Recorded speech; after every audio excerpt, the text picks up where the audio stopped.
आप सबका स्वागत है।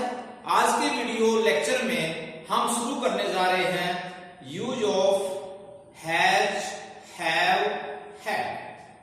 डियर स्टूडेंट्स, कल के वीडियोज में हमने इजेमर का और वाजवर का प्रयोग करना सिखाया था।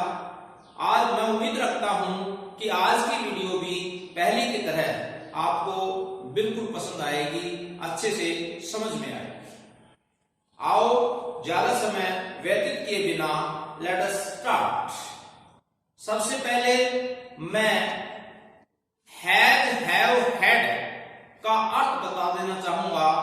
इसका शाब्दिक अर्थ होता है रखना या पास होना। और जहां तक सेंटेंस स्ट्रक्चर की, सेंटेंस फॉर्मेशन की बात करें, हमेशा इसमें सबसे पहले अंग्रेजी के सेंटेंस में सबसे पहले सब्जेक्ट, उसके बाद में हैज, हैव, हैड और उसके बाद में ऑब्जेक्ट का प्रयोग किया जाता है। जहां नेगेटिव सेंटेंस की बात करें तो सबसे पहले सब्जेक्ट, फिर हैज, हैव, हैड, उसके बाद में नॉट और उसके बाद में ऑब्जेक्ट का प्रयोग किया जाता है। इंटरोगेटिव सेंटेंसेस में अर्थात प्रश्नवाचक वाक्यों में हमेशा हैज, हैव, हैड का प्रयोग सब्जेक्ट से पहले होता है, उसके बाद में ऑब्जेक्ट का प्रयोग किया जाता है।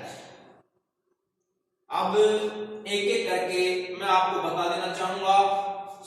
आई, वी, यू, दे और प्लूरल नाउन कोई भी सब्जेक्ट के स्थान पे हो तो उनके साथ हमेशा हैव का प्रयोग किया जाता है।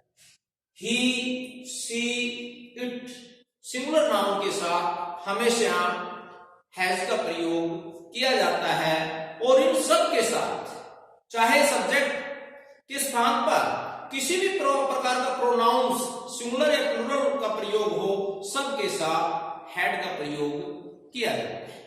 अब विस्तार से मैं आपको एक एक का विश्लेषण करने जा रहा हूं। Dear students, has, have, had का प्रयोग मुख्य बातों में होता है, निम्न दशाओं में होता है। जैसे कि पहला अधिकार सूचक। अधिकार सूचक का अर्थ है कि आपके पास कौन कौन सी वस्तुएं हैं, आप कौन सी वस्तुएं रखते हैं, कौन सी वस्तुओं पर आप अपना अधिकार रखते हैं। For example, I have a pen, मेरे पास एक पेन है, अर्थात मैं एक पेन रखता हूं। Sita has a dog, Sita एक गुड़िया रखती है, अर्थात सीता के पास एक गुड़िया है। हर्ष हैज एप्पल्स मोबाइल, हर्ष के पास एक एप्पल का मोबाइल है। इसी प्रकार Ram has a book, Ram के पास एक बुक है। दूसरा रिश्ता सूचक, अर्थात रिश्ते में आपका बहन, भाई, बेटा, चाचा, चाची, मित्र और अन्य रिश्तेदार आप जिन जिन के साथ जो संबंध रखते हैं, उन सब में ऐसे सेंटेंसेस में हमेशा हैज, हैव और हैड का प्रयोग किया जाता है। यदि हम एग्जाम्पल के तौर पर लें तो जैसे सन एक वर्ड को ले लेते हैं कि Sita has a son, Sita के एक बेटा है। जैसे हम कह सकते हैं the farmer had 4 sons, farmer के, किसान के 4 बेटे थे। Daughter, I have a daughter, you have a daughter, they have a daughter, Ram has a daughter. इसी प्रकार friend, I have many friends, मेरे बहुत से मित्र हैं। आई हैव नो फ्रेंड्स, मेरे कोई मित्र नहीं है। यदि नेगेटिव की बात करें तो आई हैव नो फ्रेंड्स, मैं कोई मित्र नहीं रखता हूं। आपको मैं जानकारी के लिए बता दूं कि यहां एक अपवाद और है कि हैज, हैव, हैड के साथ जहां रखना और रखता का भाव होता है उसमें कभी भी नोट का प्रयोग नहीं किया जाता है। नोट के स्थान पर आप हमेशा नो का प्रयोग करोगे। और यदि नोट का प्रयोग करना ही हो तो उससे पहले आपने हमेशा डज का और या डू का प्रयोग करना होगा। जैसे फॉर एग्जाम्पल हम कह सकते हैं Charu does not have any friend. और यदि इंटरोगेटिव सेंटेंस की बात करते हैं तो हैव यू एनी फ्रेंड,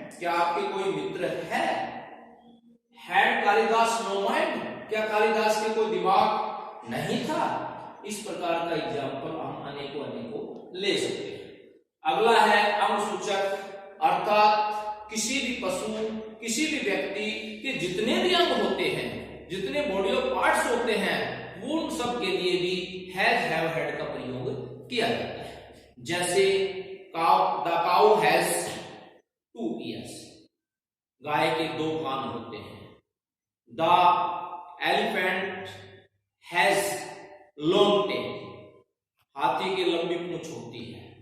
इसी प्रकार आई हैव 2 hands, मेरे 2 हाथ होते हैं, राइट। ये किसी भी प्रकार के अंग होते हैं, अंगों के लिए ध्यान रखें हैज हैव हैड का प्रयोग किया जाता है। जब बात प्रेजेंट की होती है उसमें हैज हैव का प्रयोग करोगे, आई, वी और यू और दे के साथ हैव का, ही, सी, इट और सिंगुलर नाउन के साथ हैज का, और वही बात पास्ट में हो तो सभी के साथ हैड का प्रयोग करोगे।